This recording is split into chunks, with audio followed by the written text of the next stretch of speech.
मैं ये बोल रहा हूँ, मतलब हमारे सनातन धर्म पर, हाँ, ये लोग ही उंगली क्यों उठाते हैं, बाकी कोई क्यों नहीं उठाता? कौन नहीं, लोग? ज्यादातर आप नाम तो देखो बताओ मतलब सर, हिंदू कौन धर्म पर लोग, कौन लोग उठाते हैं, कौन लोग, कौन लोग? ये SC ST वाले, जो दलित बोलते हैं, जिनको शोषक बोलते हैं, वही क्यों उंगली उठाते हैं? ये आपने किसने बोल दिया कि सारे SC ST वाले लोग ही उंगली उठाते हैं? आपको ऐसे हाँ, आप बहुत सारे देखो दलित मतलब, भाई, आप सुनिए पहले। कोई भी चीज़ बिना विचारे नहीं बोलना चाहिए। हमारे बहुत से दलित भाई बंधु ऐसे हैं जो आपसे भी ज़्यादा कट्टर हिंदू हैं। कभी देखा कांवड़ यात्रा में कितने लोग गए? कभी पूछी उनकी जाति? कभी कभी पूछा संगम में जाकर कि कौन जात हो भाई? ये तो बिल्कुल बहानेबाजी है कि बस हम आए और फिर कह दें कि ये सारे लोग यही कर रहे हैं। अरे कुछ लोगों के चक्कर में मैं बार बार कहता हूँ कि कोई समाज बुरा नहीं है, लोग बुरे होते हैं और लोगों को समझने की आवश्यकता है। बाकी नटराज जी, इस पर आप कुछ कहना चाहो तो बोलो। इसका नहीं सर, उदाहरण देखिए। देखिए अभी आप देख रहे हो कि दलित समाज, आप देखिए कम्युनिस्ट कितने ज्यादा ब्राह्मण बनते हैं। अभी देखिए कितने सारे यूनिस्ट होके जाट लोग हैं वो सवाल उठा रहे हैं, यूनिस्ट वो आंदोलन करके।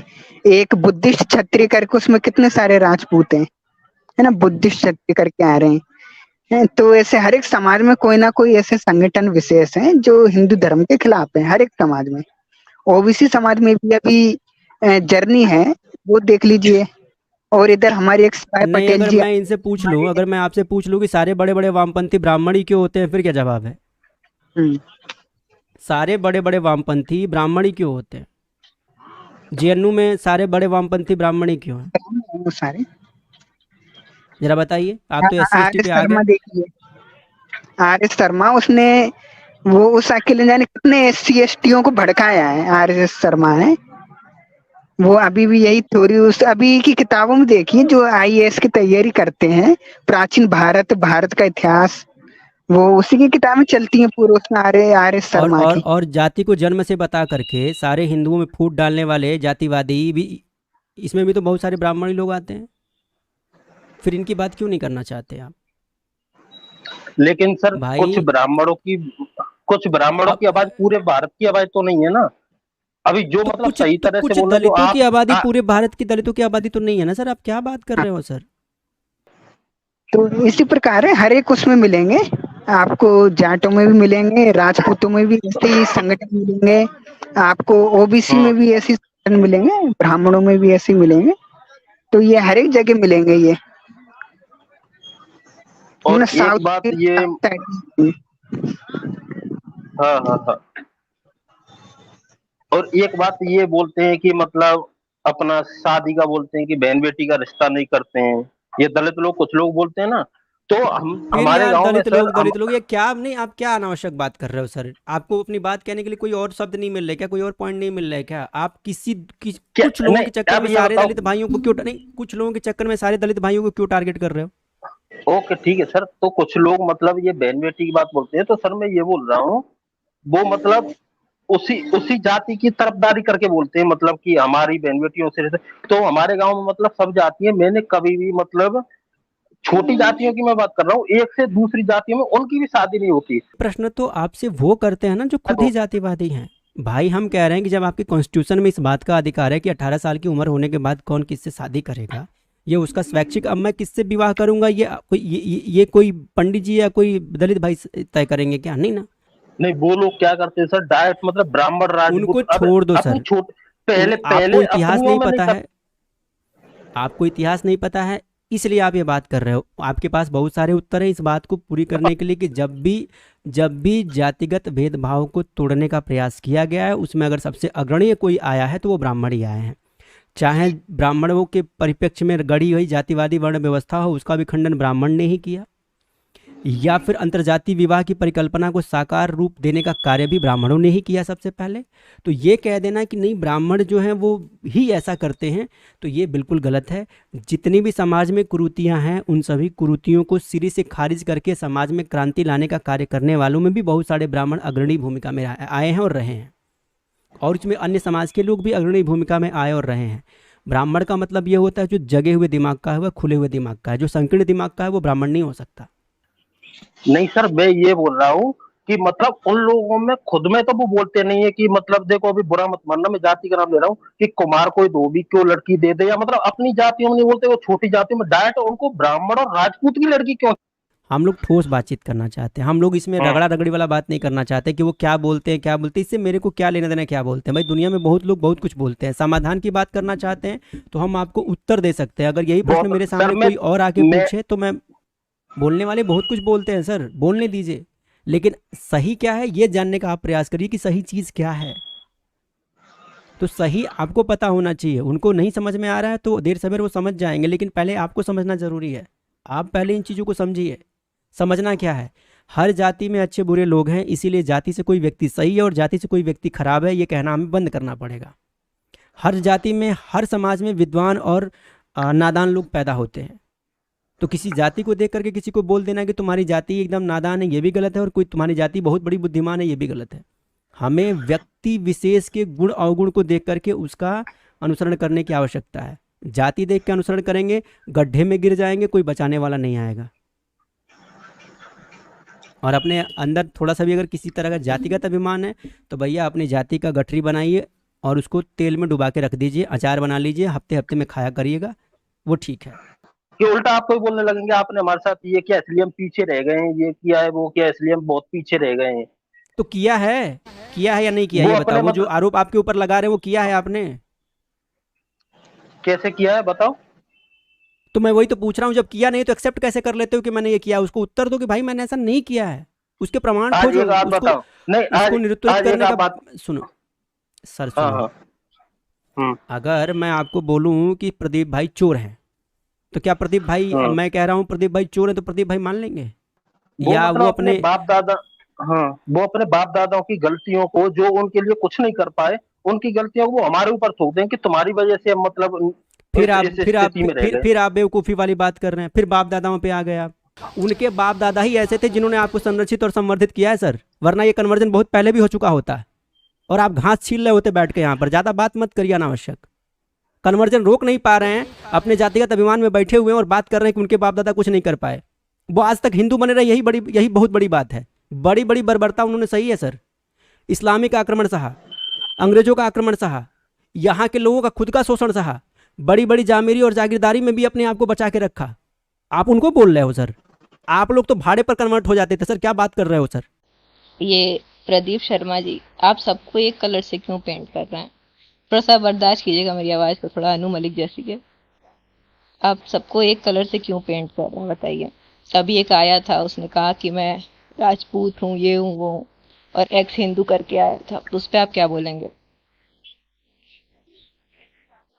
मैंने उनको सुना नहीं, क्या बोले थे वो। तो ऐसे बहुत सारे लोग हैं ना जो जनरल में हैं और एक्स हिंदू हैं, तो सबको एक कलर से मत पेंट कीजिए ना। सारे ऐसा थोड़ी, सारे दलित समाज के भाई जो हैं, आप देखिए जब आप बोल रहे थे तो कमेंट सेक्शन में कितने सारे दलित भाई हमारे कह रहे थे कि अ, हम दलित हैं लेकिन हमें गर्व है हिंदू होने पे। तो आप सबको एक तो देखिए, जो लोग कन्वर्ट करते हैं वो चाहते ही यही हैं कि आप एक खाई क्रिएट हो जाए, ठीक, और आप ऐसे बस रूठ जाएंगे, कोई सॉल्यूशन नहीं देंगे।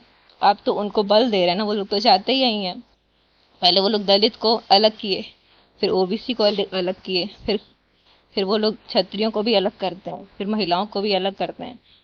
आप बजाय उसके कि उन्हें समझाएं, आप रूठ जाएंगे कि अरे ये तो ऐसे बोल रहे हैं वैसे बोल रहे हैं। ये मत करिए ना, सॉल्यूशन पे बात कीजिए, हम क्या कर रहे हैं बचाने के लिए, ये हमें देखना चाहिए, ना कि कौन क्या कर रहा है कौन क्या नहीं कर रहा है। मैं आपको बताऊं सर, सबसे बड़ा पाप क्या होता है? मैं किसी, अभी देखो, आज आपको लग रहा है कि ये दलित भाई अचानक से हमारे विरोध में क्यों है, हालांकि आपके विरोध में वो नहीं है जो सच में वैसे हैं। आपके विरोध में वो है जिनको पॉलिटिक्स करनी है, जो पॉलिटिकल अप्रोच के लिए आगे आए हुए हैं। तो ये पॉलिटिकल अप्रोच वाले तो हर जगह हैं। ये पॉलिटिकल अप्रोच वाले ब्राह्मणों में वामपंथी बन के घूम रहे हैं, ये पॉलिटिकल अप्रोच वाले जो हैं ओबीसी में और भी किसी रूप में घूम रहे हैं, हर जगह ये घूम रहे हैं। लेकिन इनको चिन्हित करने की आवश्यकता है। अगर हम ये कह दें कि किसी जाति से किसी व्यक्ति के बुरा हो जाने से पूरी जाति बुरी है, तो हम यहाँ पर सबसे बड़ा अनर्थ कर रहे हैं। ये बिल्कुल नहीं बोलना चाहिए और ना ही किसी को इस पर बात करनी चाहिए। कोई व्यक्ति कभी जाति से ना महान है, ना कोई व्यक्ति जाति से निम्न है। महान वही है जिसने अपनी संस्कृति, अपनी परंपरा को अक्षुण्ण रखा, बचा के रखा। जिनकी बात कर रहे हो ना, आज ये कन्वर्जन कर रहे हैं। देखो, जब इस देश में सबसे ज्यादा मुसीबत थी, जब बर्बर से बर्बर आक्रमण हो रहे थे, हमले हो रहे थे, तब हमारे इन दलित भाइयों ने कन्वर्जन नहीं किया था। हाँ, कुछ लोग थे, उस समय भी थे, किसी कारणवश, परिस्थितिवश कन्वर्जन होते थे, लेकिन उतने व्यापक स्तर पर कन्वर्जन तब नहीं हो पाए थे जब तलवार के जोर पर कन्वर्जन किया जा रहा था। तो फिर आज ये कन्वर्जन इतने सॉफ्ट तरीके से क्यों हो रहे हैं? कभी विचार किया? इतने सॉफ्ट तरीके से ये कन्वर्जन क्यों हो रहे हैं? कभी विचार किया आपने?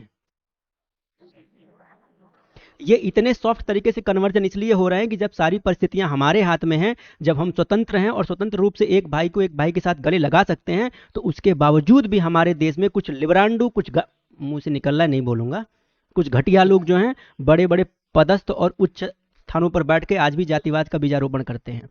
वो ये बताते हैं कि हम तो जन्म से महान हैं, हम तो बहुत महान लोग हैं। आज जहां एजुकेशन की बात आ रही है, गुरुकुलों की बात आ रही है, तो इस दिशा पे काम नहीं करना। हमारे ही लोग ना अल्लाह उपनिषद लिख के भाई बकवास करके गए ना। क्या अंग्रेजों को संस्कृत आ रही थी, मुगलों को संस्कृत आ रही थी कि वो आपके ग्रंथों में मिलावट मार रहे थे? आप ही लोग भाड़े पर लेके हमारे ग्रंथों को विकृतीकरण किए हो। राजाओं महाराजाओं से मुहरे लेके, रुपया लेके और जमीन लेकर के और लुगाइयां लेकर के आप लोग ग्रंथों में मिलावट मरवा देते थे। बोलिए तो 2-4-10 नाम बता भी दूंगा, आपको बुरा लग जाएगा अभी। हम इतिहास के छात्र हैं और इतिहास के परिप्रेक्ष्य में बात करते हैं, लेकिन इसका मतलब ये नहीं है कि आप सीधे किसी कम्युनिटी विशेष को टारगेट करें। अपनी गलती भी ढूंढिए कि हमारे अंदर क्या कारण है। आज हम सब स्वतंत्र हैं, देश स्वतंत्र है, उसके बावजूद भी अगर हम अपने भाइयों को नहीं जोड़ पा रहे तो ये गलती हमारी है ना। क्यों नहीं जोड़ पा रहे हो आप?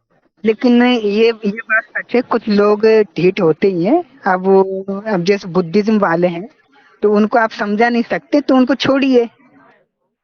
अब जैसे चंद्रशेखर रावण है, उसको पॉलिटिक्स वो है लाभ। अन्य भी हैं, एक कई तरह के आते हैं, नारीवादी आते हैं, उनमें कुछ दलित लड़कियां भी हैं। आप उनको नहीं कर सकते, कभी नहीं समझा सकते, उनको छोड़िए।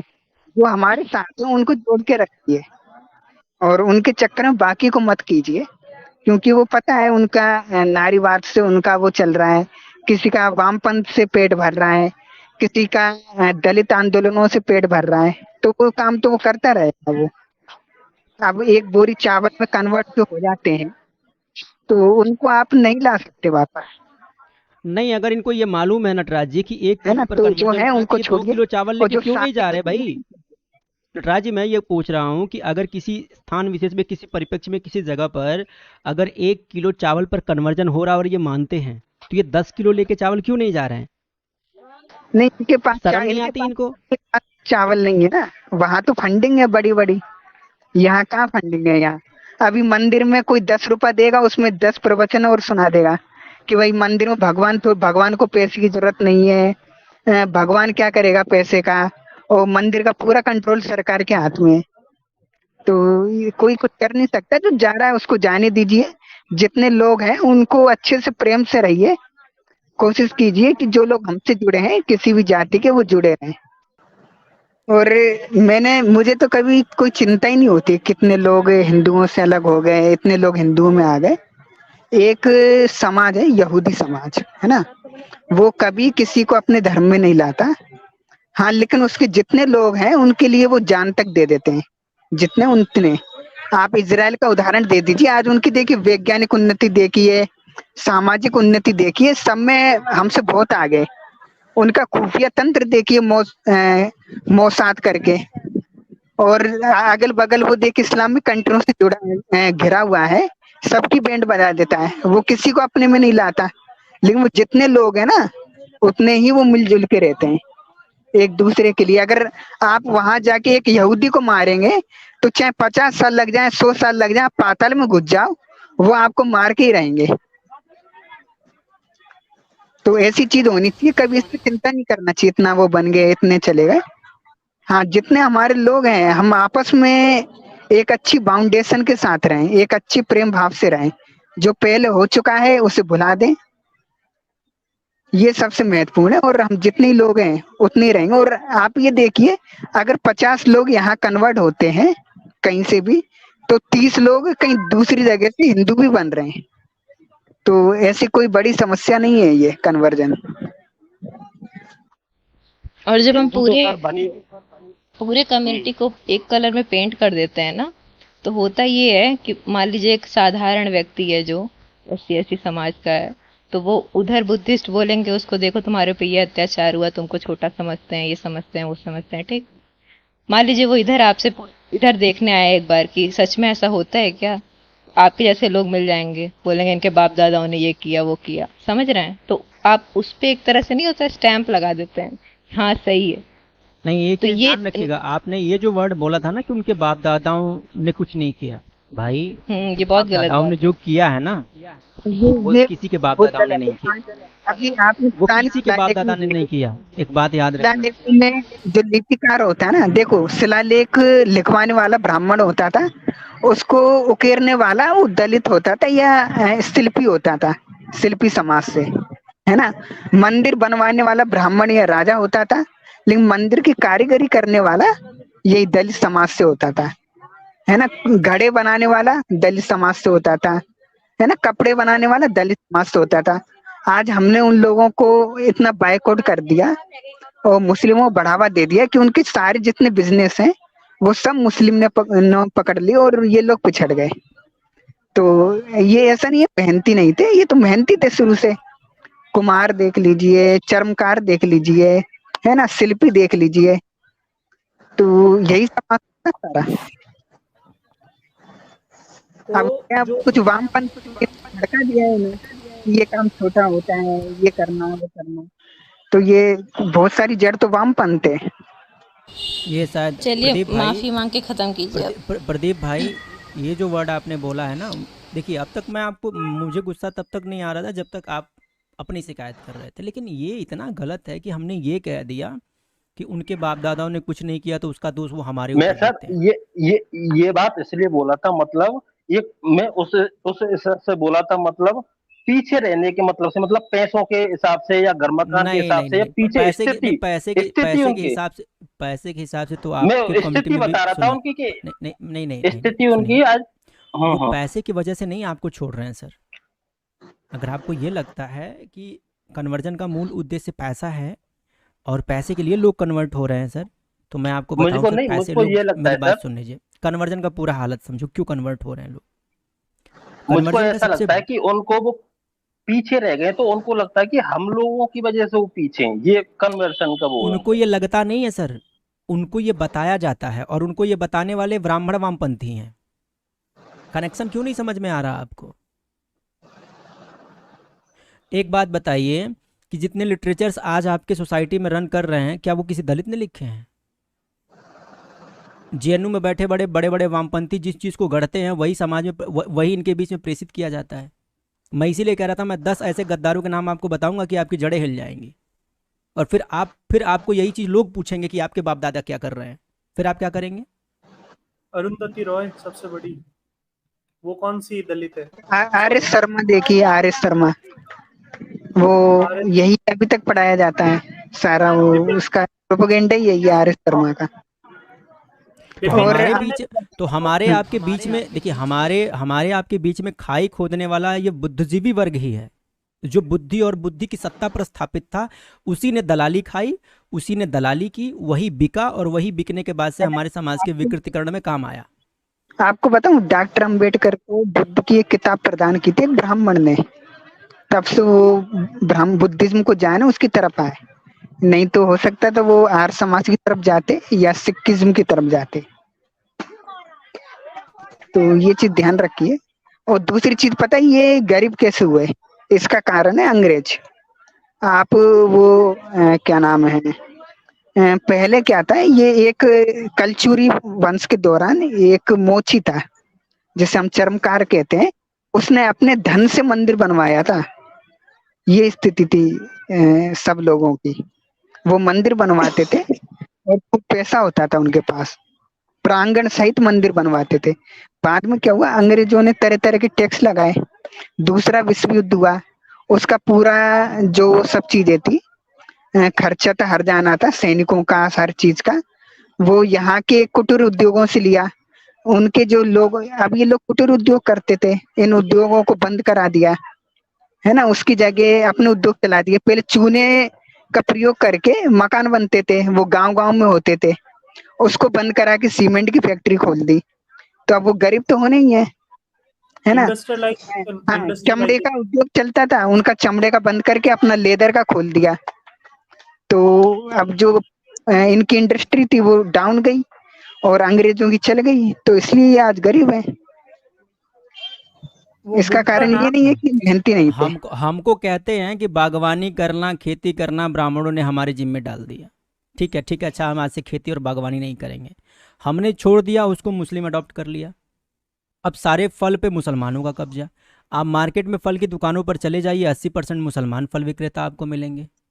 हमको ये कह दिया है कि ब्राह्मणों ने हमसे ये चरण पादुका का काम करवाया, हमने उसको त्याग दिया।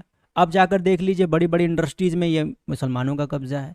तो इस बाटा प्रयोजन को आपको क्यों नहीं समझ में आ रहा है यार? ये षड्यंत्र आपको क्यों नहीं समझ में आ रहा है? हमको हमारे ही काम से विमुख करके ये बता दिया गया कि ये काम निकृष्ट है, और फिर उसी पर एक तीसरा व्यक्ति आज सर्वश्रेष्ठ उच्च पायदान पर जाके बैठ गया। भाई जो कार्य उसके लिए निकृष्ट नहीं हुआ, वो कार्य आपके लिए निकृष्ट कैसे हो गया? और कोई भी कार्य किसी के लिए निकृष्ट कैसे हो सकता है? अगर मैं खेती कर रहा हूँ तो ये मेरा हुनर है। अनन्या दीदी जो कन्वर्जन वाले हैं, ये जो हमारे ये वो कटोरा पात्र वाले, इनका ये कहना है कि ये सारा कुछ ब्राह्मणों का किया धरा है।